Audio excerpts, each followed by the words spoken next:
Hey folks, look at this. I'm sitting here at the cabin we rented in Arizona.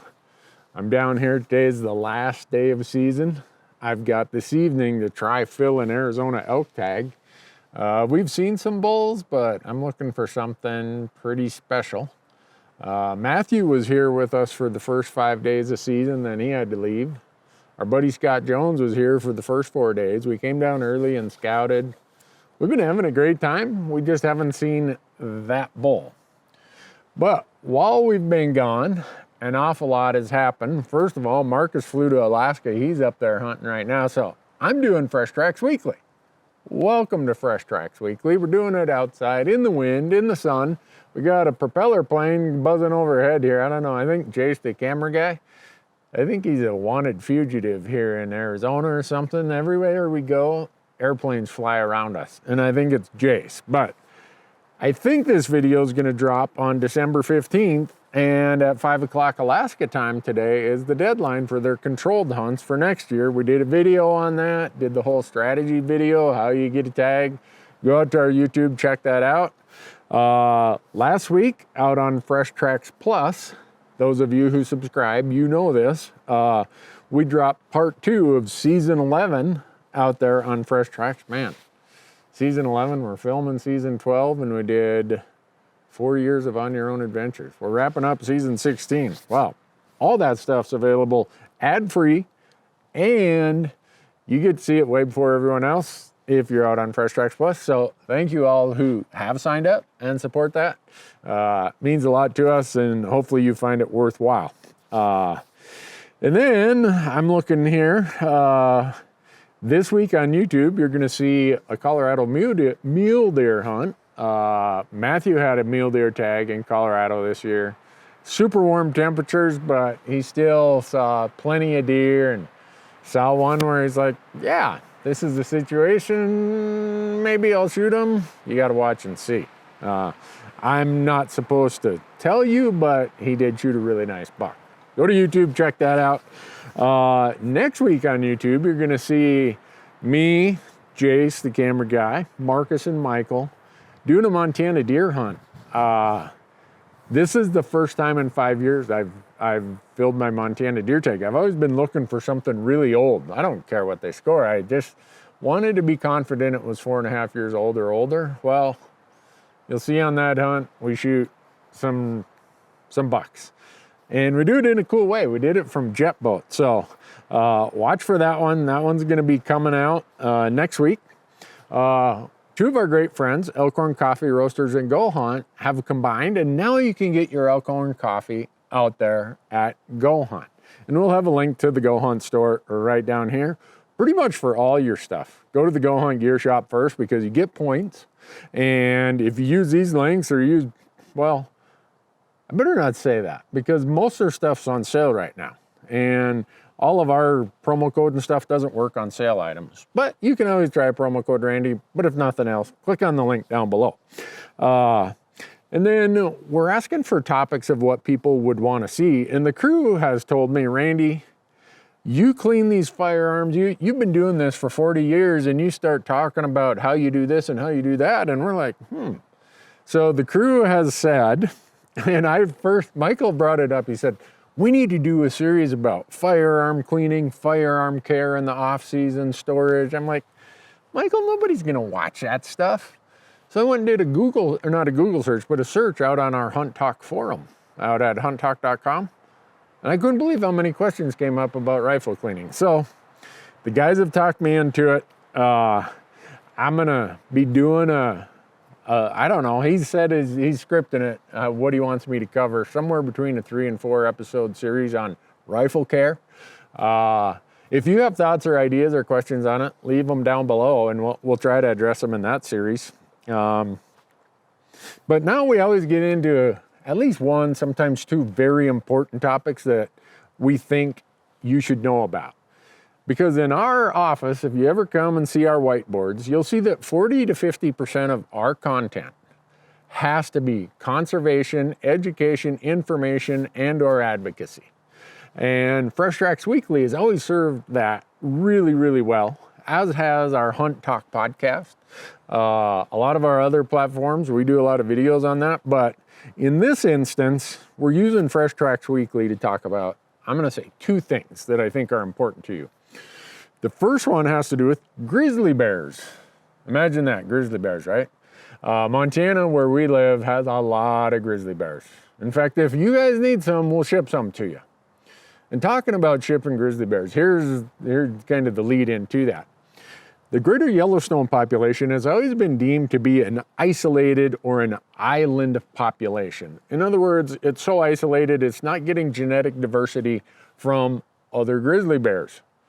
Well, Montana Fish, Wildlife and Parks, the U.S. Fish and Wildlife Service, there's this group called the Interagency Grizzly Bear Study Committee or team or something.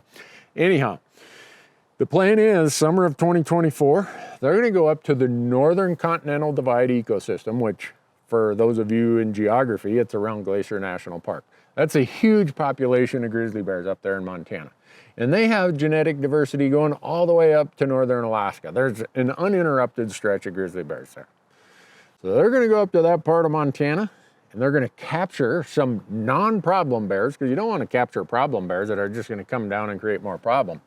They're going to go capture non-problem bears in the Northern Continental Divide system, and they're going to bring them to Yellowstone.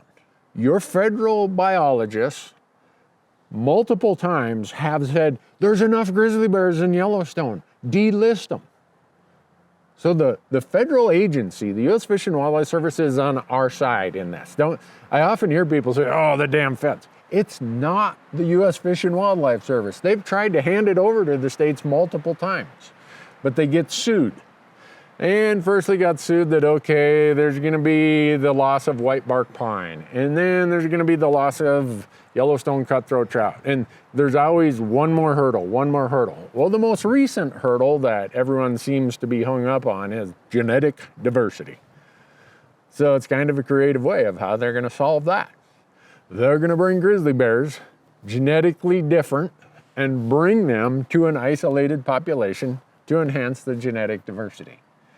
And that should clear this hurdle. Now, I don't know what the next hurdle is going to be. We never know what they're going to come up with. They just have these cards, and they make a lot of money by suing this stuff. So they just keep playing it because it's a fundraiser for them. And they make money when they get reimbursed on it. If you want a whole story on that, maybe we should talk sometime on Fresh Tracks Weekly about the Equal Access to Justice Act.